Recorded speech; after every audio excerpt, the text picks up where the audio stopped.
seja muito bem-vindo a esse mais um episódio desse podcast. Eu, Vinícius, apresentando mais uma vez, junto com a Duda. Oi, gente!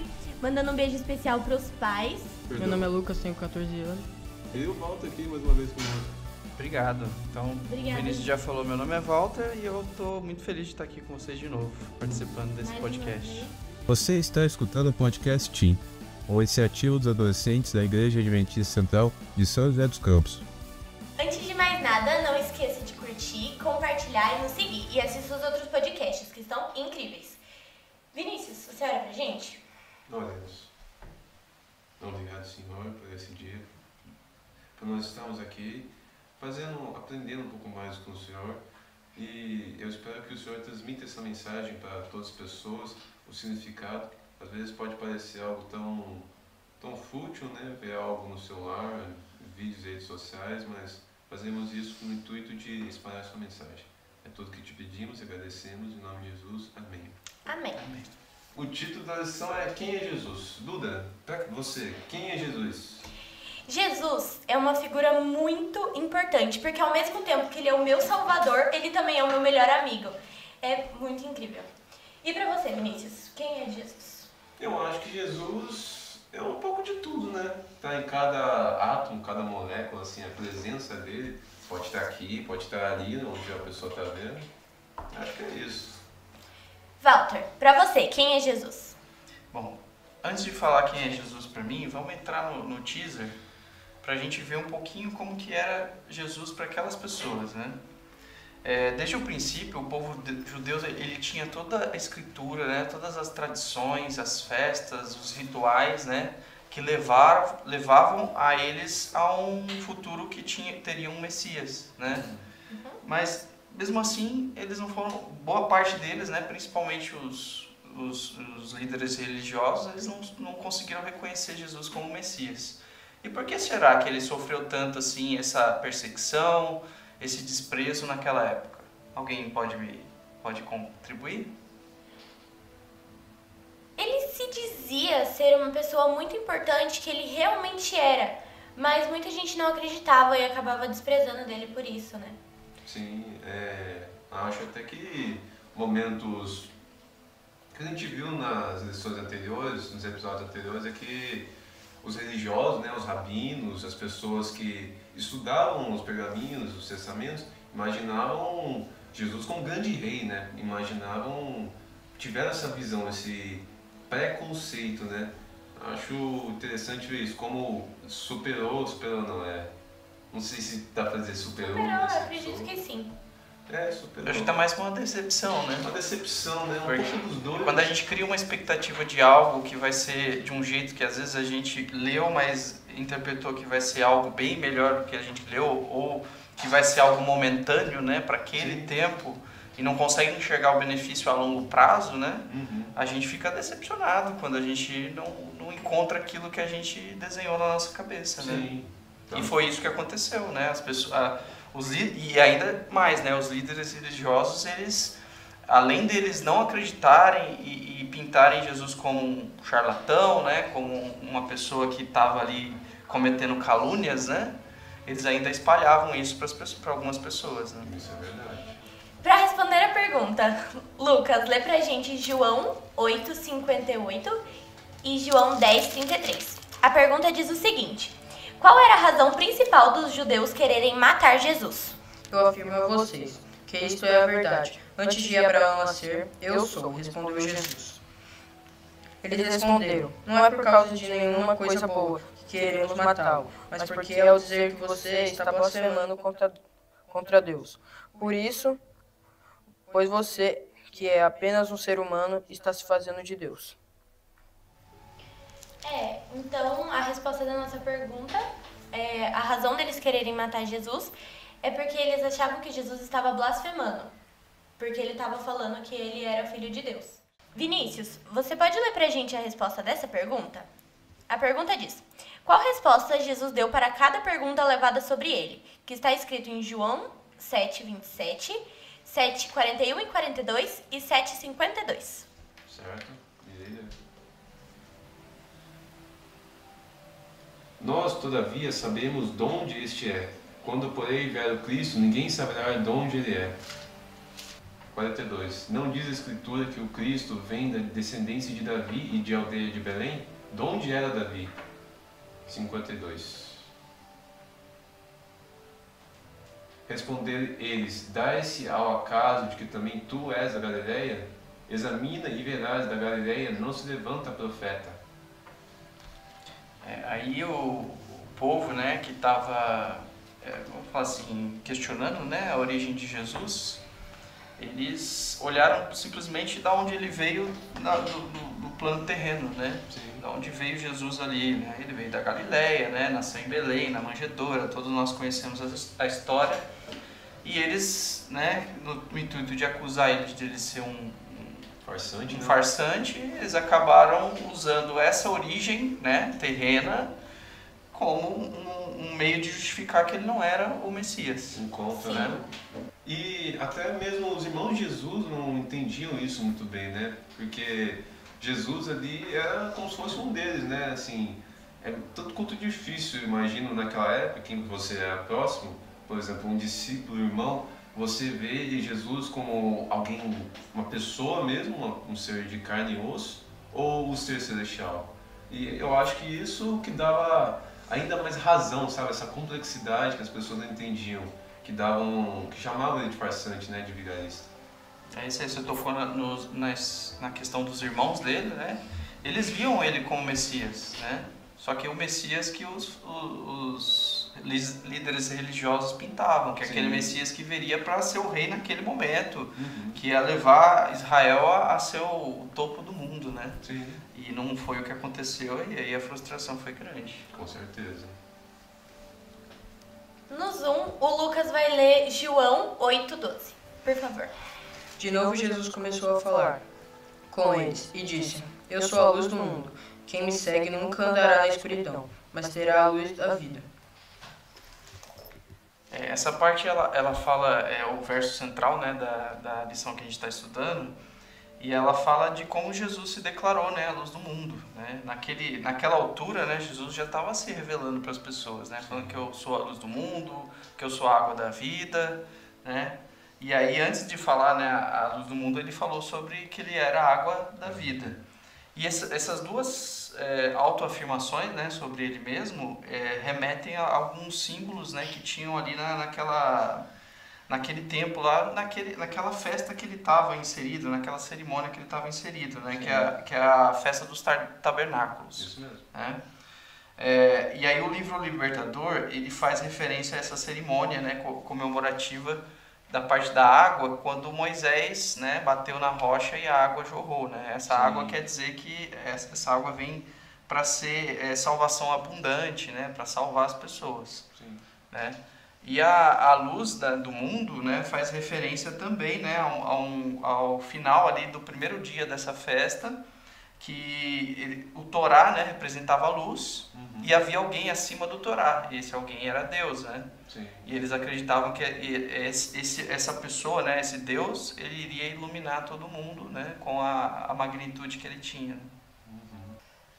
Jesus foi discreto em sua chegada a Jerusalém. Não queria chamar a atenção das autoridades, que já estavam indignadas contra ele, enxumadas, por causa da popularidade que estava conseguindo. O plano dos membros do Sinédrio era que os guardas prendessem Jesus, mas o tempo para isso ainda não havia chegado. As pessoas tinham diferentes opiniões a respeito de quem era Jesus. Alguns defendiam que ele era o Cristo. Os líderes judeus o consideravam impostor. Se tivessem investigado as Escrituras com profundidade, todos teriam chegado à conclusão de que Jesus era, de fato, o Messias. Isso acontece até hoje, né? Se as pessoas pegassem realmente a Bíblia para ler, teria muito menos discussão nesse assunto, porque a verdade está escrita na Bíblia. Não tem essa de, mas eu acho que tá na Bíblia, é o certo. É verdade. Eu acho que vai passando de boca em boca, né? Sim. E cada pessoa que vai falando vai mudando um pouco a história. É engraçado ver isso, de como se afasta totalmente do que é, né?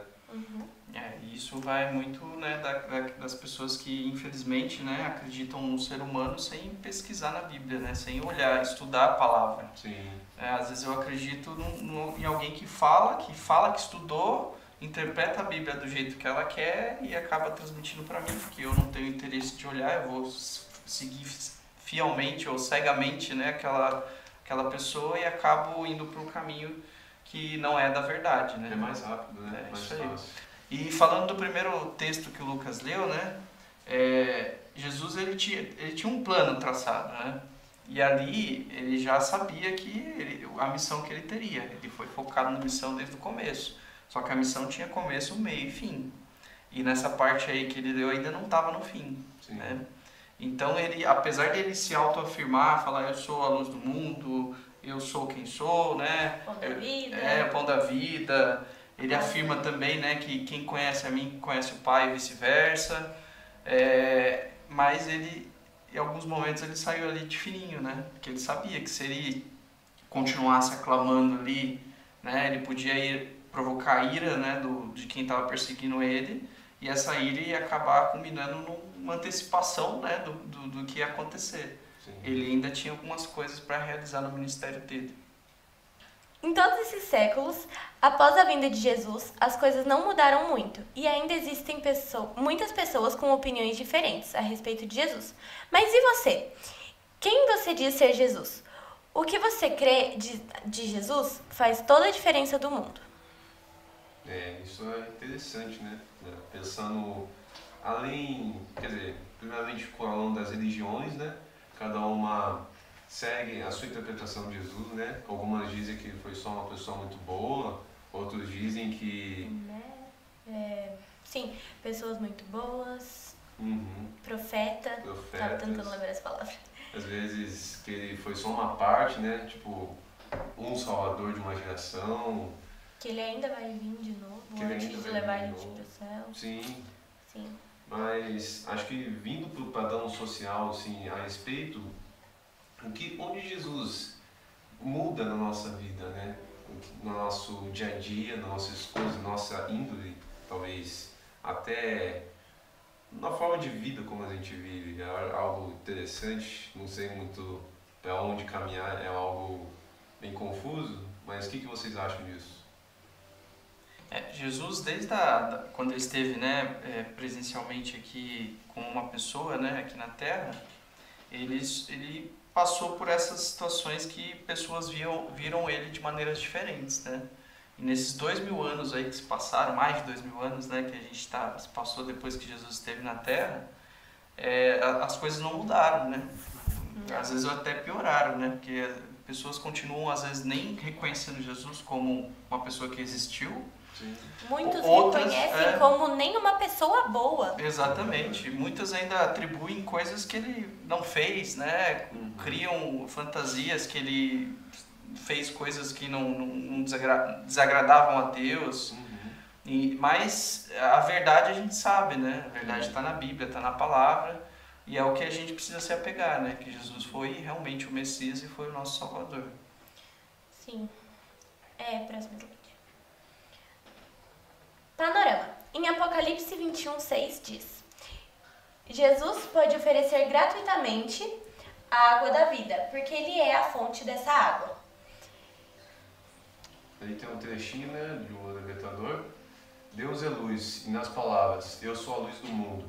Cristo declarou sua unidade com Deus e sua relação com toda a família humana. Foi ele quem fez com que das trevas resplandeça a luz. Ele é a luz do sol, da lua e das estrelas. Assim como os raios de sol alcançam os mais distantes lugares da terra, também a luz do sol da justiça brilha sobre cada pessoa. Esse livro foi escrito pela escritora Ellen White, né, que a Igreja Adventista acredita que é uma profetisa inspirada por Deus. E ela fala muitas coisas sempre, né, pautada na Bíblia, né, e reforçando, né, as ideias que a Bíblia fala sobre a vida de Jesus e sobre outros assuntos, sobre temas de saúde. Então seria muito legal, leiam, tentem explorar, né, os livros dela, para vocês entenderem que tudo que ela fala está também pautada no que está na Bíblia. Né? Com certeza. quem é Jesus para você? Que imagem de Jesus reflete as pessoas que estão em sua volta? Você já aceitou verdadeiramente em sua vida?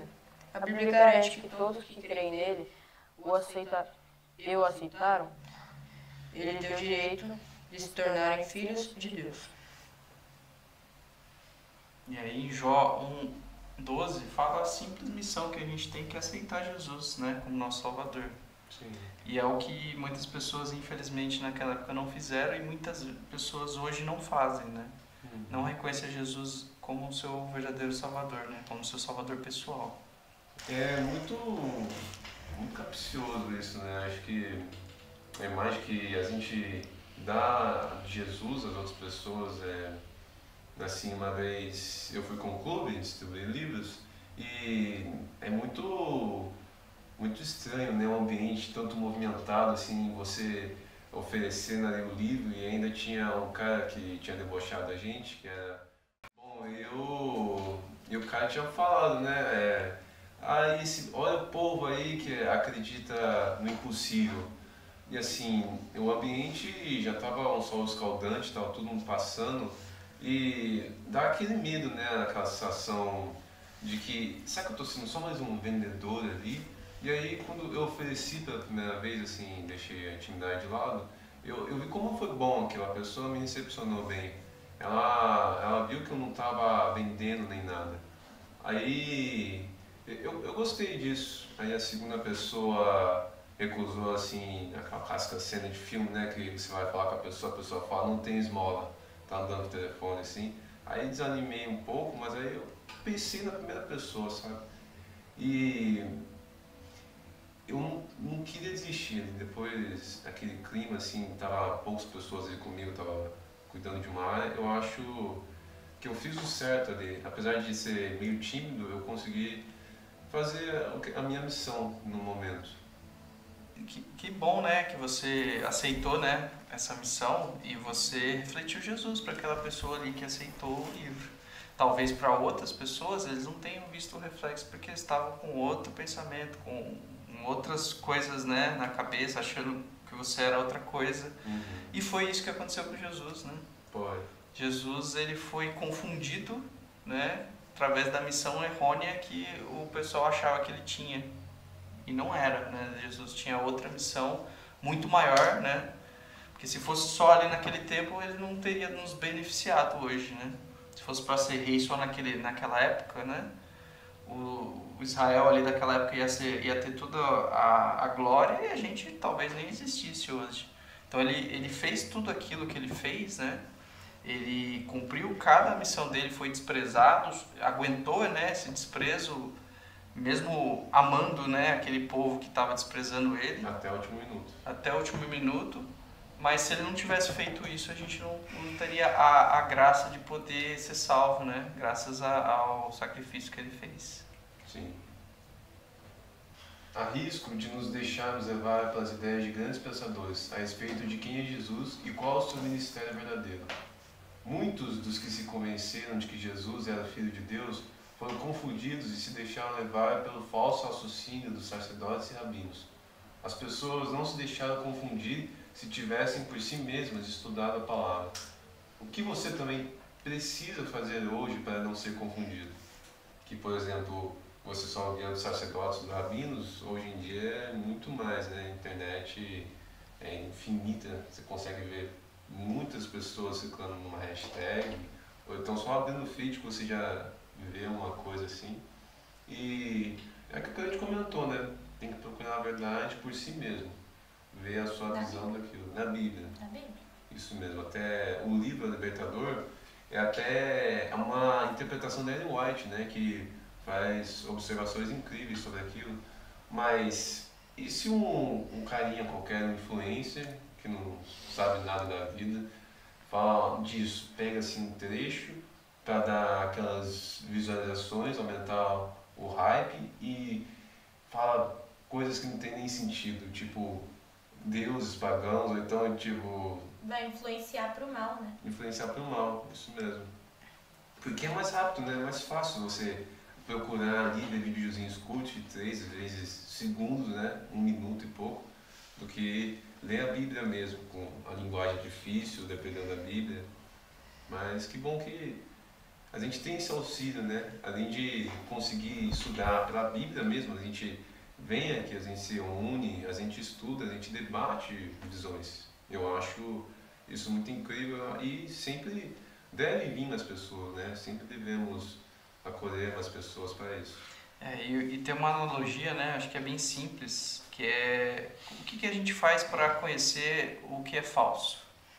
O que a gente faz? A gente tem que conhecer o que é verdadeiro, né? Sim. Então, alguns treinamentos, né, de caixas de supermercado, de pessoas que trabalham num caixa de um banco, né? O treinamento para ela reconhecer uma nota falsa, não é ela pegando a nota falsa, é ela conhecendo as características da nota verdadeira. Sim. Sim. Porque quando ela pegar uma falsa, ela vai saber o que não tem aquelas características, né? Sim. Então, fazendo essa analogia, o que a gente pode fazer hoje para não ser confundido? É conhecer a verdade. Né? Porque a partir do momento que você lê a Bíblia, conhece a verdade, né? Não pega textos fora do contexto, que muita gente hoje faz isso, né? Pega algum texto lá, muda uma palavra, ou às vezes nem muda nada, mas pega totalmente fora do contexto, e se a gente não sabe que aquilo é feito daquela maneira, a gente acaba sendo enganado. Com certeza. Né? Então, a melhor maneira é a gente estar próximo da verdade, né? Que está na palavra de Deus. Para mim, Jesus ficou bem claro que ele é o Messias, primeiramente, né? Que ele é o Filho de Deus, Todo-Poderoso, ele tem todo o respaldo de Deus, e eu tento, né, fazer com que ele tenha todo o respaldo também no meu coração, tento me aproximar dele, mas é igual o Vinícius falou, né? A gente tem que buscar ele sempre, né? Porque a gente é falho, então precisamos sempre estar buscando ele através da palavra, através da oração, através da amizade, né? Que ele seja o nosso amigo, nosso principal companheiro. Finalizando o nosso podcast, quero agradecer vocês por ter ficado até aqui. Não esqueça de curtir, comentar e nos seguir, tanto aqui no YouTube quanto no Instagram também. Beijo, tchau, gente! Tchau.